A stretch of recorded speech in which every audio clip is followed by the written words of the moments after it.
Hello students, welcome to City Online Classes. Myself Anjali Singh and I am teaching you Managing Human Resources. Semester 4, Unit 4 and Lecture 5. So students, last के lecture में हम लोगों ने क्या discuss किया था? हमारा कंपनसेशन प्लानिंग, कंपनसेशन सिस्टम, ये सब चीज़ें हम लोगों ने डिस्कस कर ली थी. एंड आज का जो हमारा टॉपिक है वो क्या है? हमारा जॉब इवैल्यूएशन. ठीक है, तो जॉब इवैल्यूएशन क्या होता है, उसका इंट्रोडक्शन, उसकी मीनिंग एंड क्या मतलब और उसकी नीड्स क्या होती हैं, ये हम लोगों ने लास्ट के जो लेक्चर था उसमें हम लोगों ने पढ़ा था. मीनिंग एंड इंट्रोडक्शन हम लोगों ने लास्ट के लेक्चर में डिस्कस किया था. आज हम देखेंगे हमारे जॉब इवैल्यूएशन के कौन कौन से मेथड्स हैं. ठीक है, एंड उनकी मेरिट्स क्या हैं, डीमेरिट्स क्या हैं, ये हम लोग डिस्कस करेंगे आज के लेक्चर में. So students, let's start. Job evaluation.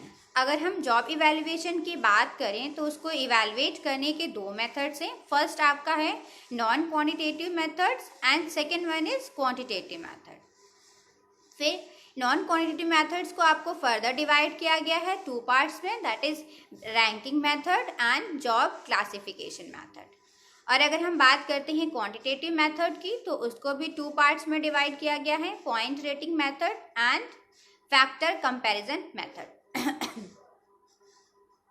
So there are four major methods of job evaluation. These are ranking method, job classification method and point system method and factor comparison methods. अब इन्हें हम detail में discuss करेंगे एक एक करके. तो first हमारा कौन सा है? दैट इज रैंकिंग मेथड है. ठीक है, फर्स्ट हमारा कौन सा मेथड है? Ranking method. पहले हम इसके बारे में जानते हैं कि रैंकिंग मेथड क्या होता है. Ranking method of job evaluation is simple and less costly. आपका जो रैंकिंग मेथड है वो आपका क्या है? बेसिकली बिल्कुल सिंपल मेथड है. ठीक है, जॉब इवैल्यूएशन का ये बिल्कुल सिंपल मेथड है और ये बहुत कम कॉस्टली होता है. Here the whole job is ranked against other jobs on the basis of difficulty level. ठीक है, यहाँ पे क्या है? अब रैंकिंग की बात हो रही है तो इसका मतलब होगा कि टू या फिर टू से ज़्यादा जॉब्स जो होंगी उन्हें आपस में क्या किया जाए? कंपेयर किया जा रहा होगा, उसके बाद में उन्हें रैंकिंग प्रोवाइड की जा रही होगी. ठीक है, तो here the whole job is rank against other jobs on the basis of difficulty level है. तो यहाँ पे क्या होता है? जो सारी जॉब्स हैं उनको रैंक किया जाता है किसके अगेंस्ट में? जो अदर जॉब्स होती हैं. ठीक है, जो क्या है ऑर्गेनाइजेशन की अदर जॉब्स हैं उनसे कंपेयर करके उनकी डिफिकल्टी लेवल को कंपेयर करके रैंक किया जाता है कि which job is more difficult. ठीक है, कौन से जॉब को परफॉर्म करना ज़्यादा डिफिकल्ट है, उसके अकॉर्डिंग उसे क्या है रैंकिंग प्रोवाइड की जाती है.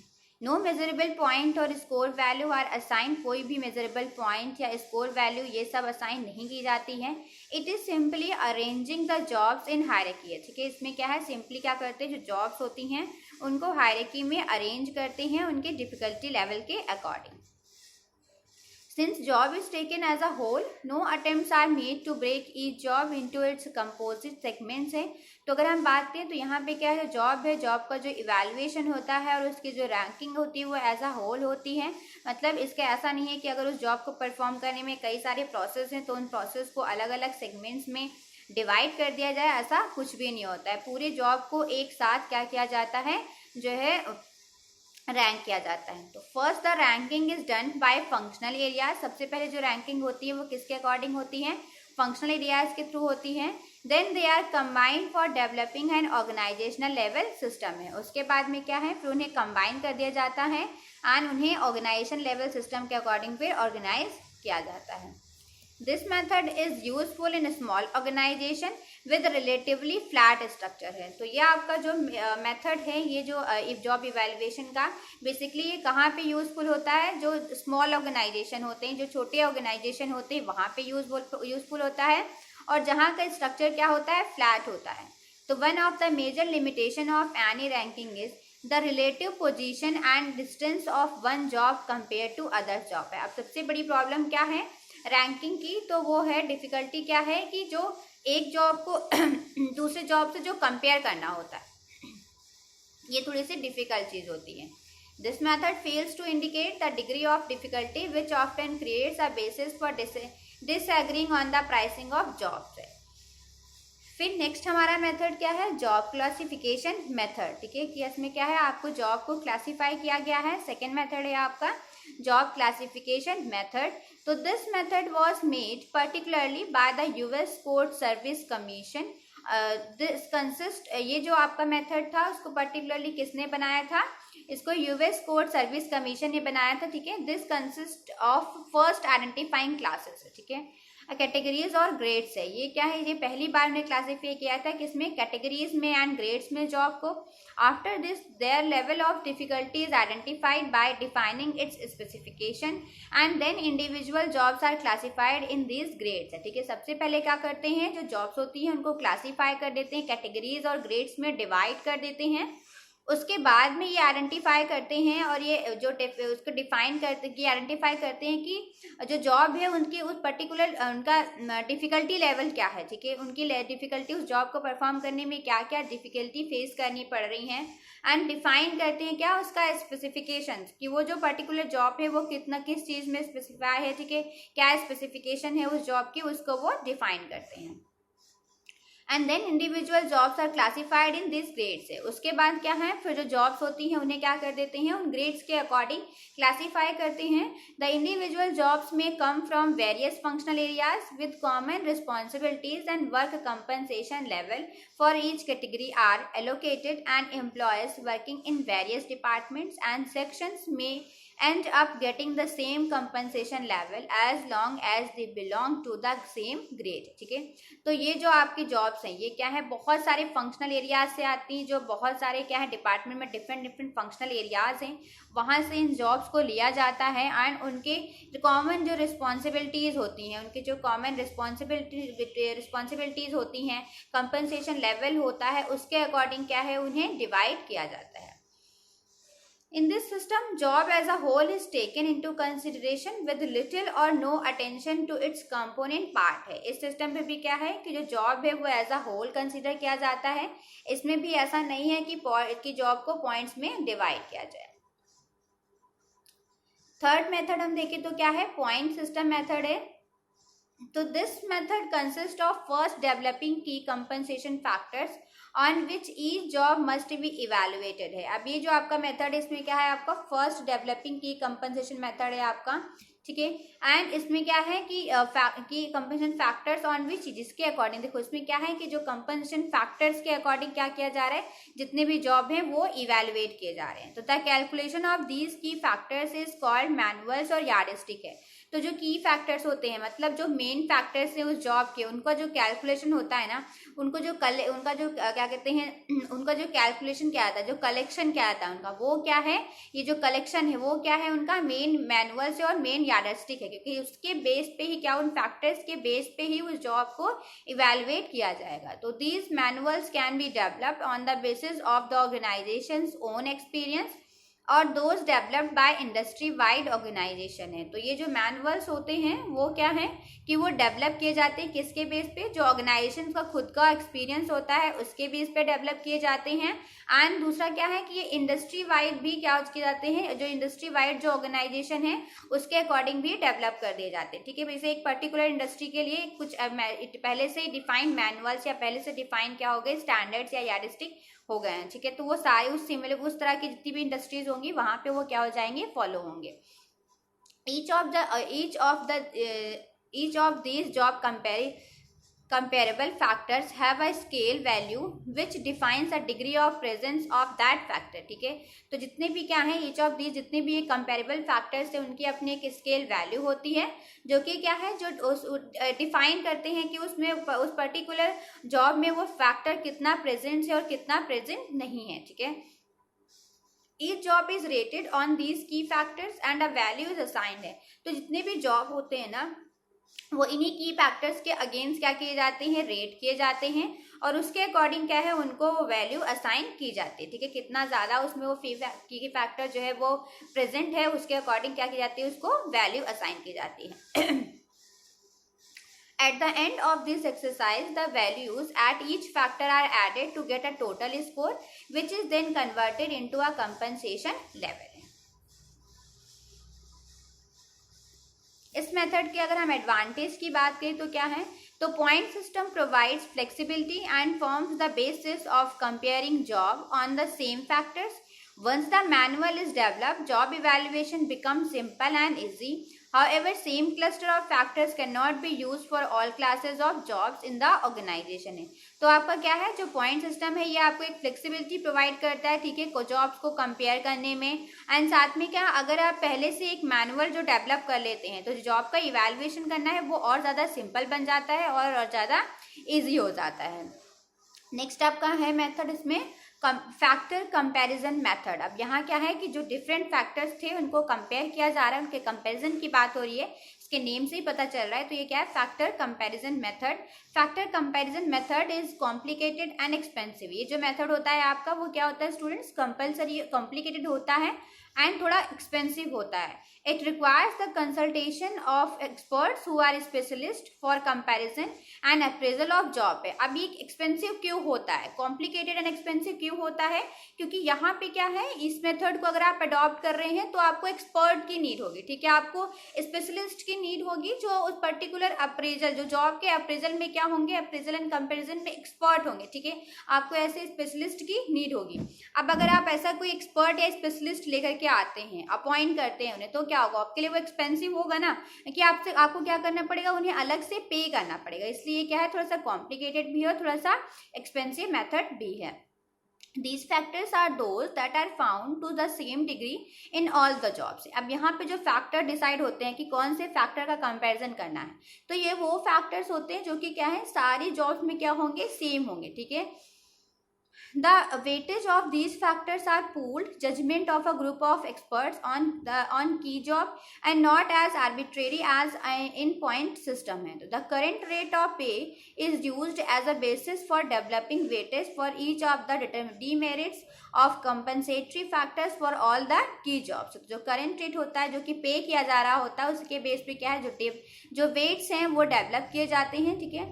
तो ये हमारा फैक्टर कंपैरिजन मेथड था, जिसमें क्या था, जो डिफरेंट जॉब्स थे उनके जो फैक्टर्स थे उनको क्या किया था, आपस में कंपेयर किया जा रहा था और कंपेयर करके देन देखा जा रहा था which job is more better है, ठीक है, वो इसकी कौन सी जॉब की ज़्यादा इंपॉर्टेंस है, कौन सी ज़्यादा जॉब की ज़्यादा वैल्यू है.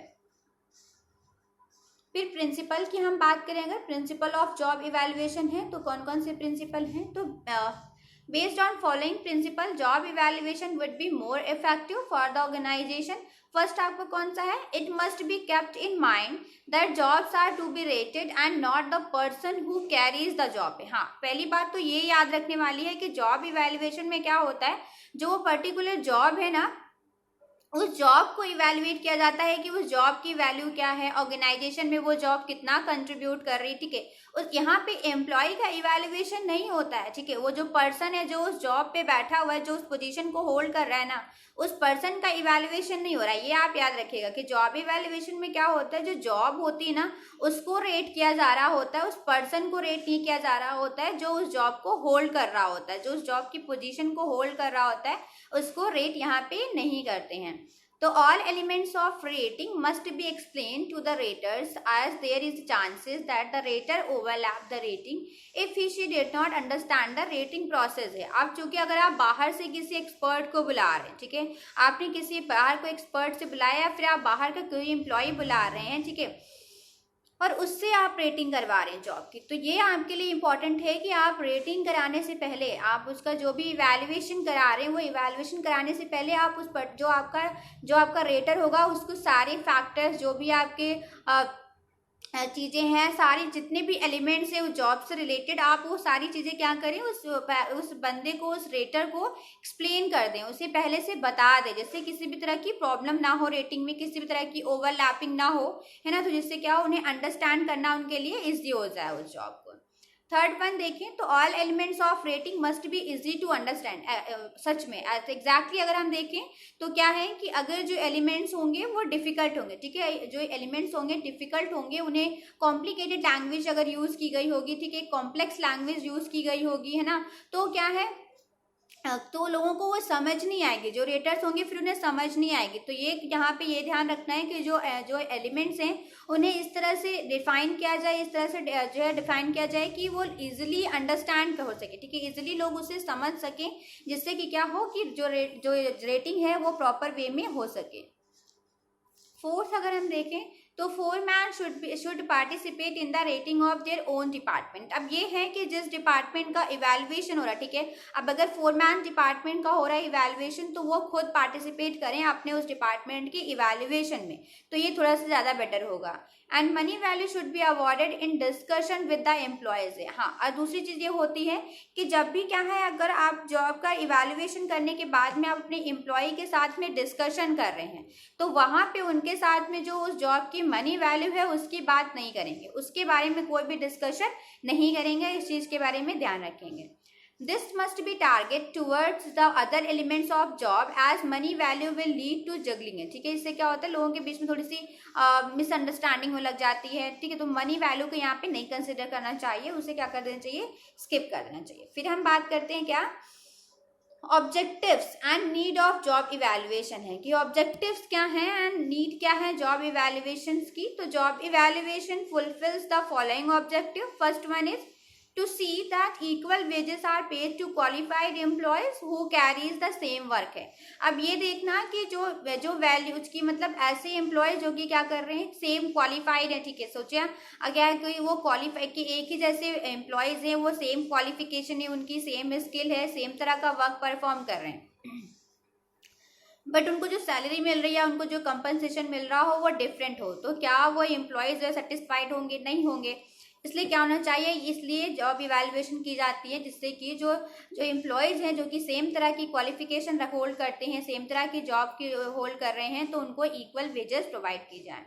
To provide a standard procedure for determining the relative worth or value of each job within an organization है। अब क्या है कि स्टैंडर्ड पोजीशन जो है वो प्रोवाइड करता है जिससे कि क्या है, जो हर एक जॉब है उस ऑर्गेनाइजेशन में उस जॉब की क्या वैल्यू है, उसकी रिलेटिव वर्थ क्या है, ये चीज़ जो है इजिली डिटरमाइन हो पाती है। Third one is to have a proper description of each distinct job or occupation in the entire plant है। अब यहाँ पे क्या है, ये देखते हैं कि जो हमारी जो जॉब है, ठीक है, जितनी भी ऑर्गेनाइजेशन में जॉब्स हैं, जितनी टाइप्स की जॉब्स अवेलेबल हैं ऑर्गेनाइजेशन में, उनका एक प्रॉपर डिस्क्रिप्शन हो जाता है कि जॉब किस टाइप की है, उसमें क्या ड्यूटीज़ परफॉर्म करनी है, क्या रिस्पॉन्सिबिलिटी होगी, मतलब प्रॉपर जॉब को डिस्क्राइब हो जाता है इसके थ्रू। फोर्थ है to provide a fair base to employees for promotion and transfer है। अब जॉब इवैल्यूएशन का क्या होता है, एक ये भी होता है कि एक फेयर बेस बन जाता है एम्प्लॉयज के लिए कि उनके प्रमोशन एंड उनके ट्रांसफर के लिए। एंड फिफ्थ वन देखें to provide a standard procedure for determining the relative worth a value of each job within the plant है। एंड सिक्स्थ है to provide a factual basis for the consideration of wage rates for similar jobs with both in organisation and in the industry है कि अगर same तरह की jobs हैं तो उनके लिए किस तरह की वेजेस प्रोवाइड किए जाए, क्या कंसिडरेशन दिया जाए, इसको डिटरमाइन करने में क्या है, ये थोड़ा सा हेल्प करता है। फिर नेक्स्ट हम देखें एडवांटेज की, तो क्या होते हैं, तो job evaluation is a logical and to some extent objective method of ranking jobs relatively to each other. It may thus help in removing inequalities. अगर हम बात करें तो क्या है, इनइक्विटीज जो क्या है, असमानता की भावना होती है, उसको हटाने में, उसको रिड्यूस करने में जॉब इवैल्यूएशन क्या करती है, हेल्प करती है। And it facilitates fitting of new jobs into existing veg structure है। अब क्या है, अगर पहले से कोई वेज स्ट्रक्चर है तो उसमें न्यू जॉब्स को फिट करने में ये क्या करती हैं, हेल्प करती हैं, ठीक है। थर्ड देखें तो it helps in removing employees grievance over relative wages and दस में इम्प्रूव लेबर मैनेजमेंट रिलेशनशिप है। तो अगर हम बात करें तो ये क्या है, ये हेल्प करती है कि इसमें रिमूव करने में क्या, जो एम्प्लॉयज की ग्रीवेंसेस होती हैं, ठीक है, और क्या है, और हेल्प करती है उनकी इसमें कि जो उनकी वेजेस से रिलेटेड जो भी उनकी प्रॉब्लम्स होती है, जो भी इश्यूज होते हैं, उसको रिमूव करने में हेल्प करती हैं। एंड इससे क्या है, ये जो लेबर और मैनेजमेंट के जो रिलेशनशिप होता है उसको इम्प्रूव करती है ये। फोर्थ देखें तो it helps in simplifying wage structure as it provide an uniformity in them है। ये क्या है, वेज स्ट्रक्चर को सिंप्लीफाई करने में हेल्प करती हैं। And helps to trace out employees who are engaged in work of less potential than they possess and make them fit according to their qualification है। एंड उसके साथ में क्या है, ये उन एम्प्लॉयज का भी ट्रेस कर लेती हैं जिनके अंदर क्या है, बहुत ज़्यादा अच्छा काम करने के पोटेंशियल है, बट वो अपने उस पोटेंशियल को यूज़ नहीं कर पा रहे हैं, तो उन्हें उसके अकॉर्डिंग फिर वो उनके पोटेंशियल्स को जो है और फिट करने की कोशिश करते हैं। डिसएडवांटेज की बात करें तो उसमें कई सारे डिसएडवांटेज भी हैं. First, although there are many ways of applying job evaluation in a flexible manner, rapid changes in technology and in the supply of demand for particular skills raise problems. मतलब ये बोल रहे हैं कि वैसे तो बहुत फ्लेक्सिबिलिटी है सारे मेथड्स में जॉब इवेल्युएशन के, बट क्या होता है जैसे कोई रैपिड चेंजेस हो रही है टेक्नोलॉजी में, तो उस टाइम पे क्या है कि उस टाइम पे जो स्किल्स बार बार स्किल्स जो रेज हो रही हैं हर टाइम, तो ये प्रॉब्लम होती है कि जॉब इवेल्युएशन को में एडजस्ट करने में, उसकी फर्दर स्टडी करने में.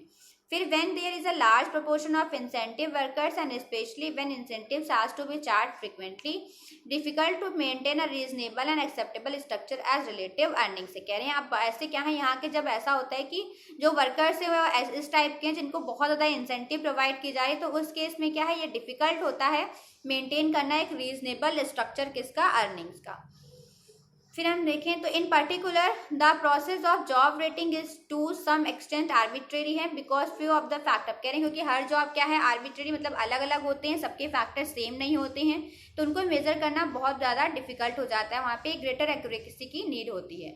जॉब इवेल्युएशन कह रहे हैं ये क्या है आपकी टाइम टेकिंग एक्टिविटीज़ है और इसमें क्या है टेक्निकल एंड स्पेशलिस्ट नॉलेज की ज़रूरत पड़ती है.